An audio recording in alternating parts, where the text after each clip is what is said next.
गुरुपौर्णिमेच्या पावन पर्वानिमित्त पूर्व विभाग श्री दत्त महाराज गुरुचरित्र पारायण ग्रुप सोलापूर यांच्या वतीने आयोजित करण्यात आलेला श्री दत्त उपासना श्री गुरुचरित्र पारायण सप्ताह 2026 या आध्यात्मिक महोत्सवाचा तृतीय दिवस गुरुवार दिनांक 23 जुलै रोजी भक्ती, श्रद्धा, शिस्त आणि दैवी चैतन्याच्या वातावरणात उत्साहात व यशस्वीपणे संपन्न झाला।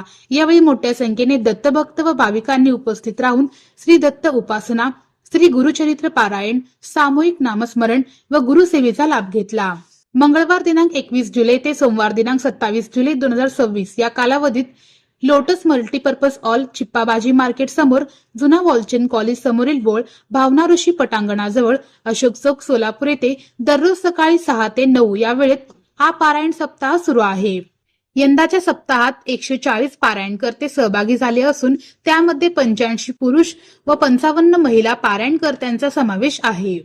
या सप्ताहाचे प्रमुख मार्गदर्शन पूज्य श्री अंजनेलू दुस्सा महाराज करीत असून संपूर्ण उपक्रमाचे मुख्य नेतृत्व श्री गिरीश वासी महाराज करीत आहेत। कार्यक्रमाच्या यशस्वी आयोजनासाठी सर्व पारायणकर्ते, सेवेकरी, स्वयंसेवक, दानशूर भक्त, महिला, पुरुष, भाविक तसेच प्रत्यक्ष व अप्रत्यक्ष सहकार्य करणाऱ्या सर्वांचे आयोजकांनी मनपूर्वक आभार मानले असून सप्ताहाच्या उर्वरित दिवसांमध्ये तसेच समारोप सोहळा व महाप्रसादासाठी सर्व भाविकांनी उपस्थित राहावे असे आवाहन करण्यात आले आहे।